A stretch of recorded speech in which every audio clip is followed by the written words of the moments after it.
Michael Jackson has more yacht rock than Jackson Browne. Oh, see, this is why you're here. This is the kind of provocative statement that I'm looking for. All of yacht rock leads to Thriller.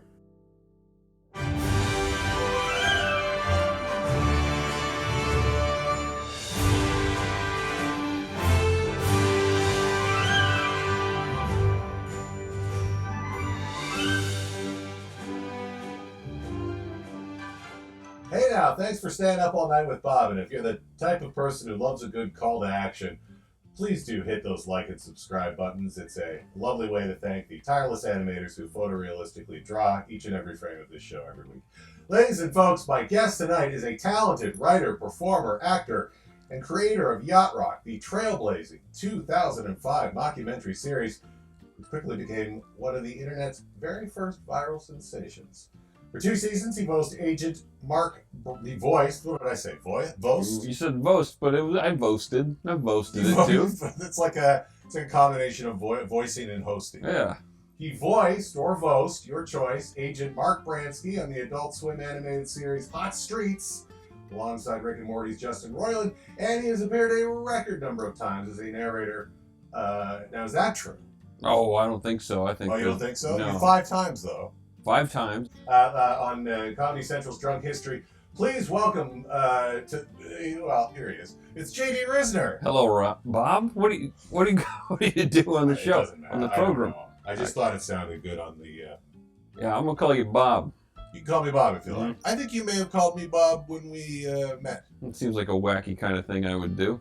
Just even introducing you now, I've known you 10 years, and I'm realizing maybe I don't know how to pronounce your last name. I've just said Ryznar. It's not Ryznar. Yeah, it is Ryznar. Oh, it is Ryznar. Yeah. Well, I apologize. That's okay. Yeah. How often do people get it right more often than not?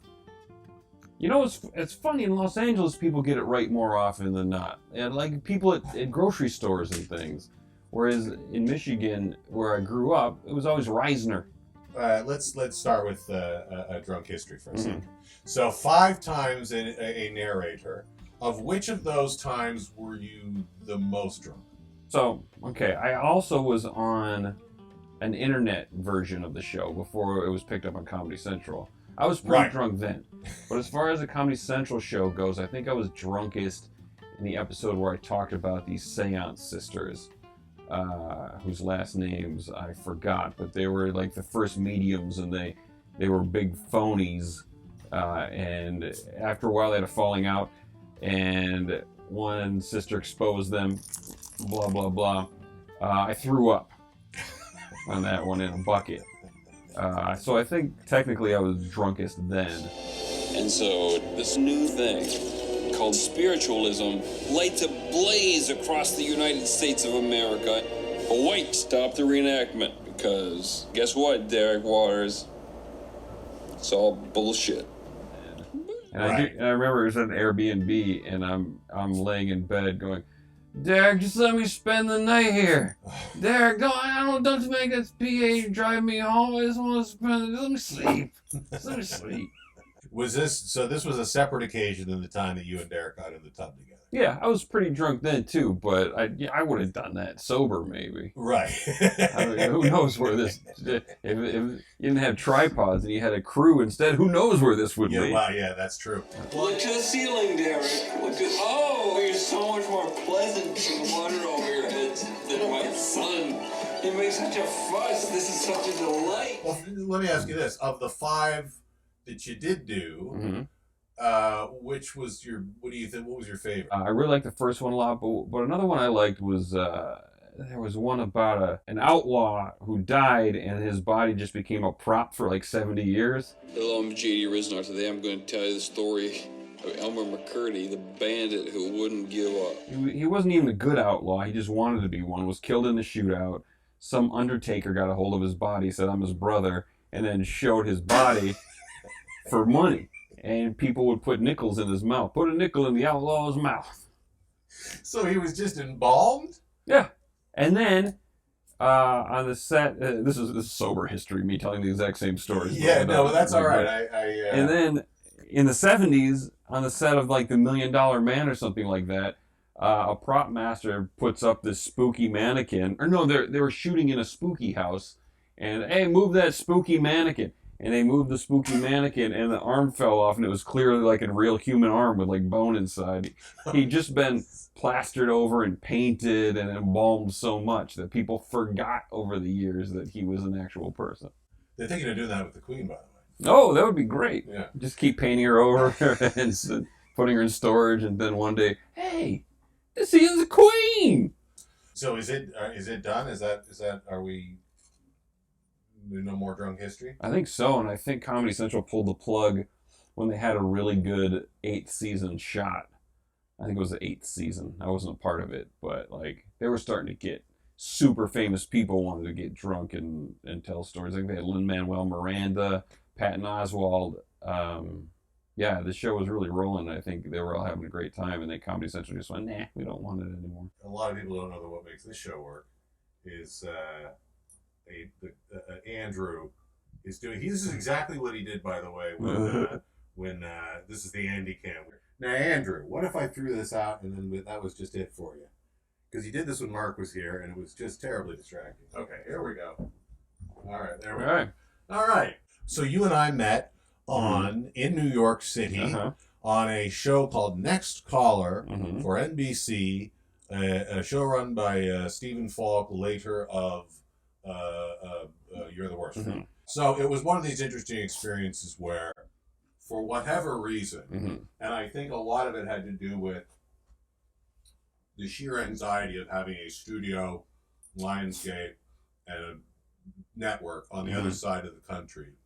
There was a lot of hand-wringing going on as to what this show was. Right, yes? right, yeah. So Dane Cook was a kind of a relationship shock jock on satellite radio, whose show wasn't doing as well, so they brought on this woman to be his co-host, and she's an intellectual feminist, and sparks fly. Jefferson, this is ridiculous. Why did you hire a co-host? Because your show sucks and your ratings are garbage. What if I refuse? Well, let's see. You can play Christian metal on Gibraltar, Canadian jam music on the ice floe, smooth jazz on pastels, or I fire you. So it was Jefffrey Tambor and Dane Cook and Collette Wolfe and a couple of folks who were in the cast, maybe further down the call sheet, but who wound up on You're the Worst, and I'm going to gap on their names. There was Desmond Borges, I think his name was. He wound up on You're the Worst. I forgot his character on Next Caller, but I remember we cast him in the process. There was somebody else who played the part in the pilot, and then we had to recast. All I know is that I'd never experienced this before or since. So we were shooting this out at Kaufman Astoria Studios in New York City, and this is a good sized soundstage. Yes. Yeah. And a set entirely filling that stage, front to back, of layers of a lobby, of a thing of several booths, of a satellite, what a satellite radio station presumably looks like in real life. Yeah, it was absolutely gorgeous. You could go down. I would take my laptop down and sit at one of these desks and write, because it just felt like I was in an office. It felt like you were in the like one of the coolest offices ever, and it made me. And it kind of there was just like an echo of like WKRP or something, because there were all these booths. But that was the interesting thing, was that all these shows were all happening simultaneously in different. Anyway, a great set up for a show. And I'm going to say, oh.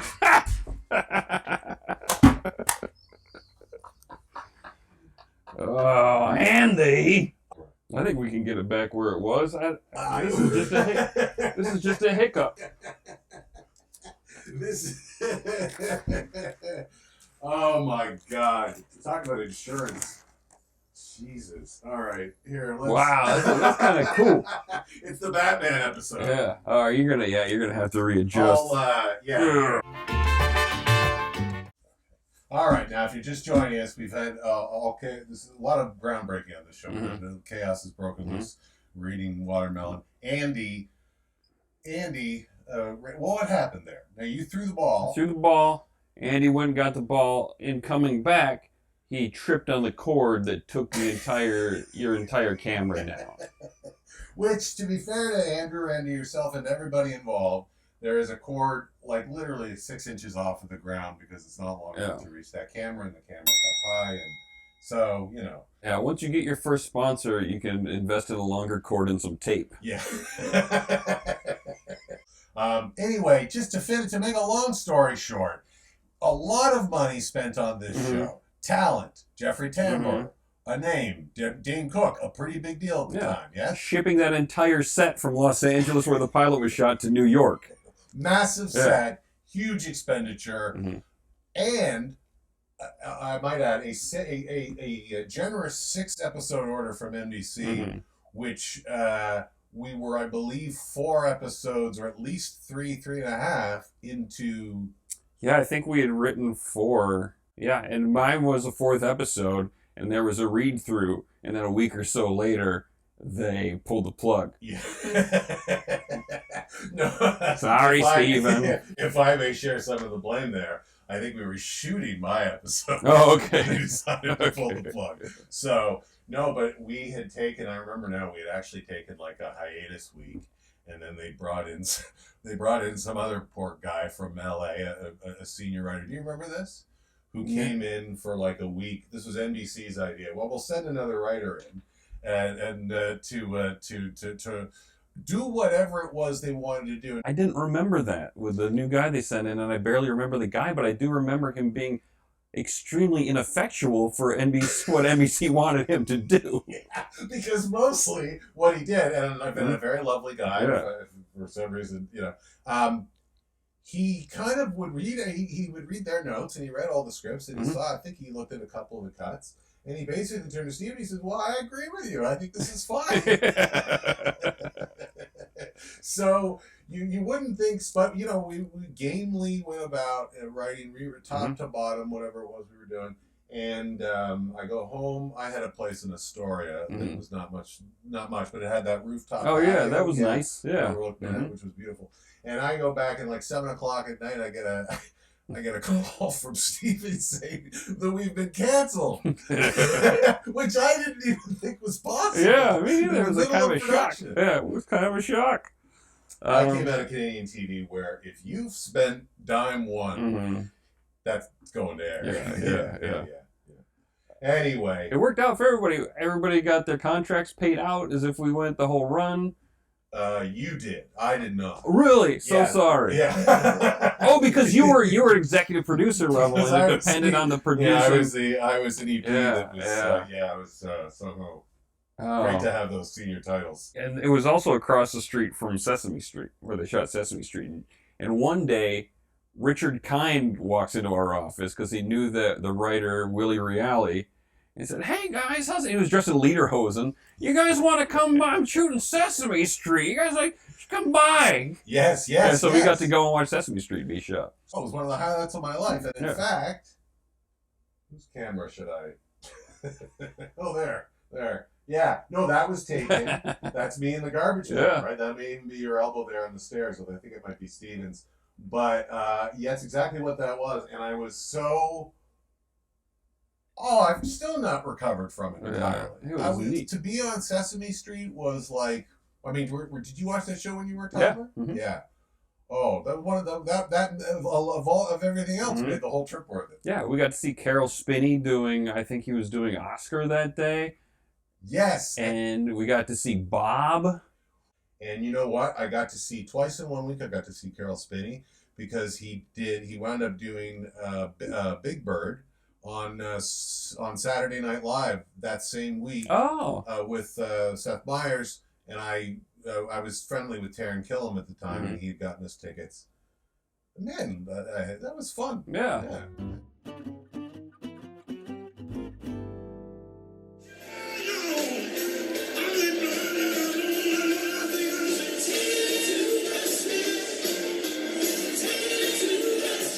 I think we both were at the show at the Hollywood Bowl. This is maybe 4 years ago now, and it was the Doobie Brothers and Michael McDonald and Kenny Loggins. This speaks to the whole Yacht Rock thing that gets under my skin, because when I go to, was it promoted as a Yacht Rock show? No, Because there's a band in Atlanta that has a trademark on the word Yacht Rock for live performance. And so for there to be a Yacht Rock show, and I think maybe their trademark has lapsed because the term has become so ubiquitous that people are using it more and more. They're not. I don't think they're sending cease and desist anymore, which means the trademark is. All right. Well, this brings up another point. Let's go back to the beginning for a second. Is there was there a time in history where it would have been reasonable for you or you and the guys? Who are the guys we're talking? Just to give the thumbnail version for people who don't know the story. 2005, you make this series for Channel 101. Yeah. It's you. It's Steve. Steve Huey. Yeah. Hollywood Steve. Oh, hi. I'm Hollywood Steve. You caught me relaxing in my music nook. From 1976 to 1984, the radio airwaves were dominated by really smooth music, also known as yacht rock. You've caught me attending the funeral of a loved one. You've caught me murdering a homeless woman. You've caught me taking a shit. Hunter Stair, David Lyons, who played Coco, was deeply involved. Lane Farnham was our editor, gave it the whole look. So we made this show, Channel 101. It did well at channel101.com. And then it went a little bit viral on the internet. Not huge. Right. But it has developed like a beautiful cult following over the years. It's just a gorgeous thing to run into people at a Minneapolis airport and be like, hey! Coco. Donald says Coco's not truly dead until the smooth music is. And he's absolutely right. That's why I haven't shed a single tear for Coco. Keep the fire. Keep the fire. They don't recognize me no more because I'm old. But also back in the day. Your beard. Yeah. By the way, how recent is that? I did it like a couple weeks ago. Oh, really recent? Yeah, I had coffee with a guy, and I noticed he was clean shaven, and I was like, I don't see many I don't hang out with many clean shaven people. I would like to resume that ritual. What was your feeling seeing your face for the first time in a while? I was older than I also, my beard is completely white now. Right. And so I wanted to see if I would look younger. Right. But I don't. A little just for men on the eyebrows. I know, that's what I was thinking. That's what I was thinking. Yeah. Maybe I'll give it a shot. Yeah. So here was the question, which was there a time in history when it might have been a reasonable assumption that you could trademark yacht rock? And actually not. Because by the time we realized it was a thing, it was too much of a thing. The other thing is we had no real commercial ambitions for it, right? The only thing we wanted to do was make Yacht Rock our internet show and maybe see where else we could take something like that. Problem being, it's all stolen, right? We didn't license any of the music. We're not making any money off of it. It's all guerrilla. So in order to actually license the show that we made to make a profit on it, would be millions and millions of dollars. Well, let's talk about the book. So you're writing this with how many of the guys? We were doing a live podcast. We used to have a Yacht Rock themed podcast, sort of. And this guy comes up and he's a little tipsy. And he's like, I'm Steve Lukather of Toto guitar player. I'm Steve Lukather's book agent. He's British voice. Imagine this in a British voice. Yes. I'm Steve Lukather's book agent. And I know a publisher that would love to publish a Yacht Rock book, so just put together a book proposal and let's get it done. So we put together a book proposal, and they bought a book for a whopping £10,000 advance. Listen, we are sitting pretty. Yeah, for you. We're entering like year 4 of writing the book. We've been living large off this Listen, paycheck. as long as the pound is still worth the same as it was last time I checked in the early 2000s, you that's worth quite a bit of money now. Yeah. When you had a segment on the podcast that I enjoyed called Yacht or Nyat. Is there? I'm sure you've covered. We'll point people to the podcast to be fair. Anything come up in recent years that people have just begun categorizing as yacht rock that you're miffed about? Anything new on the horizon? I mean, people have always been categorizing the wrong songs as yacht rock. Yacht rock is supposed to be a very specific kind of R&B mixed with jazz, pop and rock music, right? It's in this pop format. It's creative and complex and interesting. And so when somebody says, hey, here's a Jimmy Buffett song, Right. like, that's not yacht rock. Fuck you, Jimmy Buffett! It's not yacht rock. It's strummy. You can sing it easily around a campfire. A lot of electric piano and actual yacht rock. Yeah, a lot of E-piano, jazz chords, hip chord changes, man. Yeah. What is it about the Rhodes piano that just... I'm assuming you have the same reaction to it that I do, which is just pour that over me. Yeah. Well, there's a whole documentary on it called Down the Roads, where they just interview all these prominent 70s keyboard players, and they just, Oh, really? Yeah. It's I haven't seen this. It's like listening to chefs talk about their favorite meal. They all love this keyboard so much. And it's because, I mean, there's a million different reasons the Rhodes is magic, but it's like, it's a practical and electrical instrument. So it's not a synthesizer where you're like hitting digital buttons and some electronics are happening. You're hitting keys that then, like a piano, hit a piece of metal, a metal tine, which is then picked up by the pickup. So there's a practicality. I didn't know to that. it. So there's essentially like a hammer kind of a mechanism. Yeah. Yeah, I didn't know that. Yeah, and so these guys, and they all customize their Rhodes to get it sounding just how they want.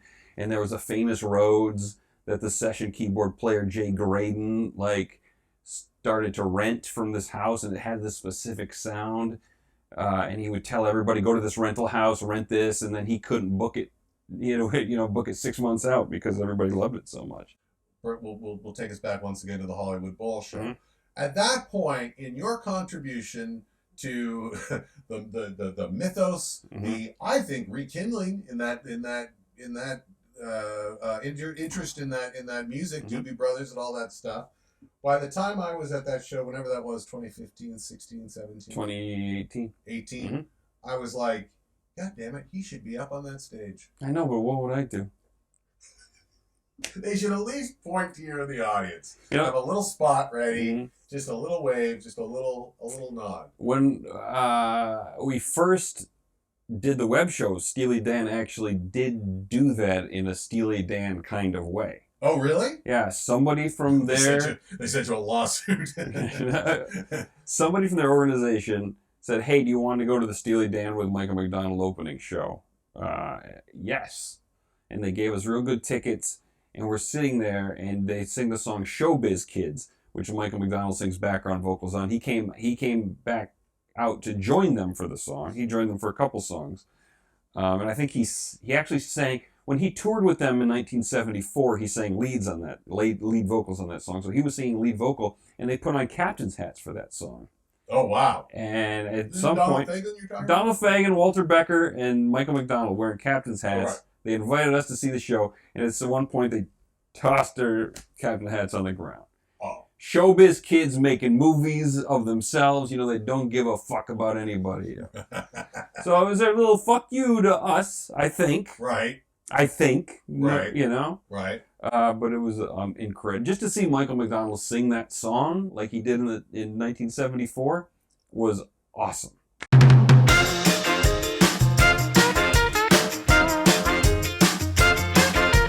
Number 1, Don Knotts or Jerry Lewis? Don Knotts.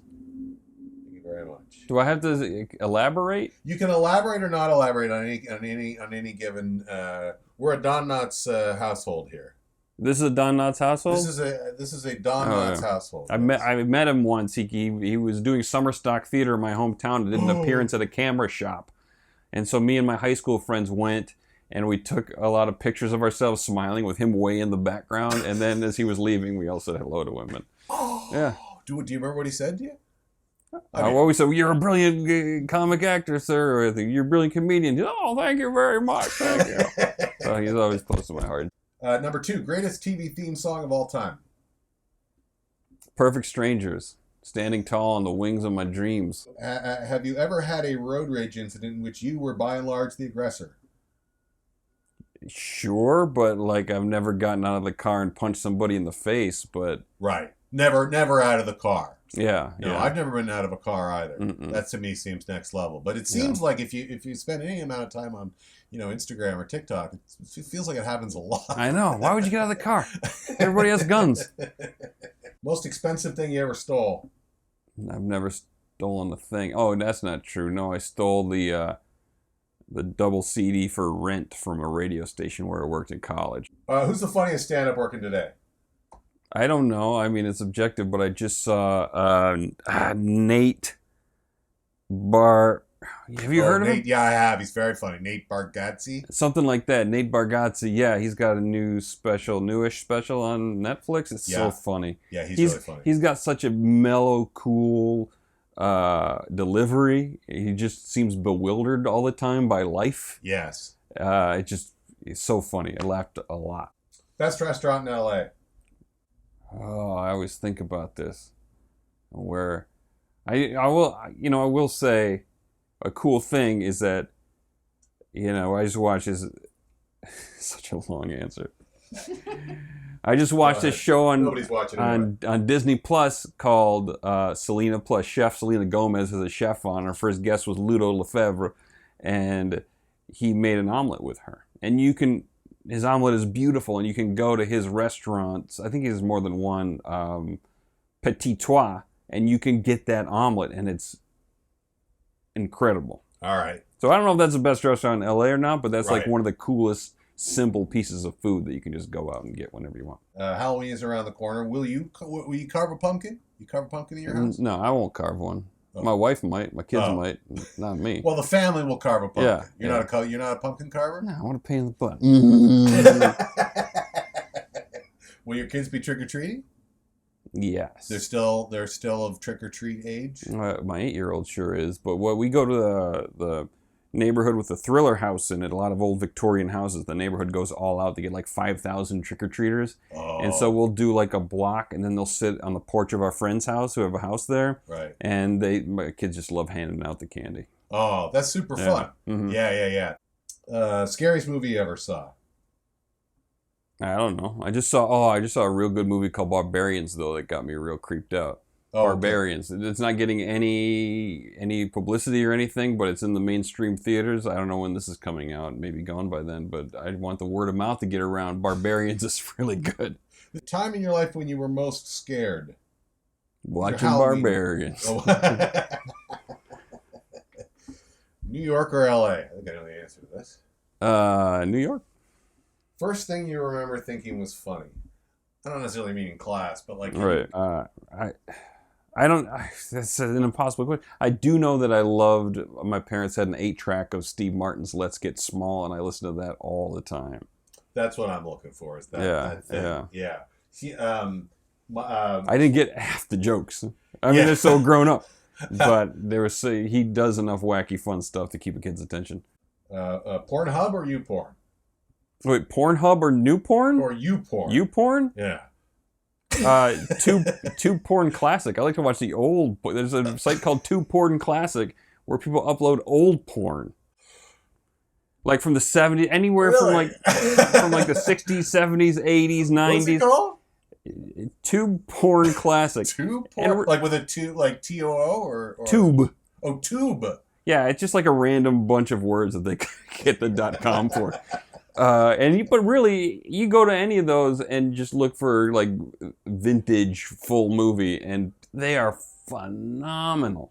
The cinematography, Phil, you're writing it down. The music, so many of them from like the Yacht Rock era have like Yacht Rock original songs that open up. Now, how are they? I'm sure they do open up. How do they get clearance? No, it's not actual songs. They write original music. Oh. To put in these early pornos. It's great. You should get. That's what you should do, is put together like a collection, like an album collection of like porn Yacht Rock. Oh yeah. Found music. I know. I've been thinking about that. Get the rights to it. I'm going to keep going on this topic. Nowadays, it's so choreographed, it's so predictable, right? Yes. And in the old porn, they didn't know what was going to happen. They had no Viagra. Yeah. They didn't know if the guy was going to get hard or not. And sometimes they just fuck for like 30 seconds and it's over. Yeah. You never know what's going to happen. And that's what I like about it. Quit drilling. You hit a well. I love the classics. Michael Jackson or Jackson? that's a bad. I'm not sure that's the greatest segue. Michael Jackson or Jackson Browne? Michael Jackson. Very creepy as he is. It's interesting. I actually thought you were going to go Jackson Browne, but not the Jackson Browne to suggest that Jackson Browne is yacht rock, but just because he's classic kind of 70s soft. Yeah, Michael Jackson has more yacht rock than Jackson Browne. Oh, see, this is why you're here. This is the kind of provocative statement that I'm looking for. All of yacht rock leads to Thriller. Wow. It's like about four or more yacht rock songs on Thriller. What are the yacht rock songs on Thriller? Let me see it. Let me see if I can. Well, you go ahead and name and see if I can think of one. Human Nature. It's pretty much written and performed by Toto, sung by Michael Jackson. Toto was the backing band on a good deal of Thriller. And one guy from Toto, Steve Porcaro, who went to high school right around the corner from here, Grant High School. Yeah. He wrote Human Nature. I'm going to say The Girl Is Mine. Girl Is Mine is a yacht rock song. Yep. Yeah, okay, that's that one. What else? Baby Be Mine. Okay, yes. I don't know that one as well, but I know the song. Yeah. Getting into like yacht soul territory there, where it's a little more R&B flavored. That's a whole other thing. Name something you once enjoyed and no longer do, aside from this show today. That's not fair. You never enjoyed this. No, I did. But I'm still doing it, so no, I can't. True. Yeah. You can't. It's too easy. Yeah. Well, I think making little like videos and editing them, I enjoy that so much. Yeah. I hope that can I speak as an audience member? I hope that you do it again. Yeah. Because I think you're very good at it. I just got to make money for my family. I got to make money. And every time I do this, it's the thing that's going through my head is you're not getting paid for this, you moron. Here's a quick gimme. We're almost done. Kevin Bacon or Kevin Sorbo? Kevin Bacon. Yeah. Here we go. Last question. Single greatest hope for the future? The economics of green energy. Oh, that's a pretty good, yeah. As green energy gets cheaper and it becomes the smart economical choice, we're going to clean up this planet in no time. All right. Well, I'm not optimistic. That's different than we usually do. Yeah. Yeah. JD, I can't thank you enough for coming here today. And put her there, pal. Nice to see you, Bob. And that's the show. Gentlemen, ladies, people of all kinds and generations and genders, thank you very much for being here. JD will not be here next time, but somebody else will, and it'll continue along until I run out of time or money. Good night, everybody. Hey now, thanks for watching. Hit that like, hit that subscribe, hit that notification. That's the bell. Next week, more nonsense. I love you. We all love you. Good night, everybody.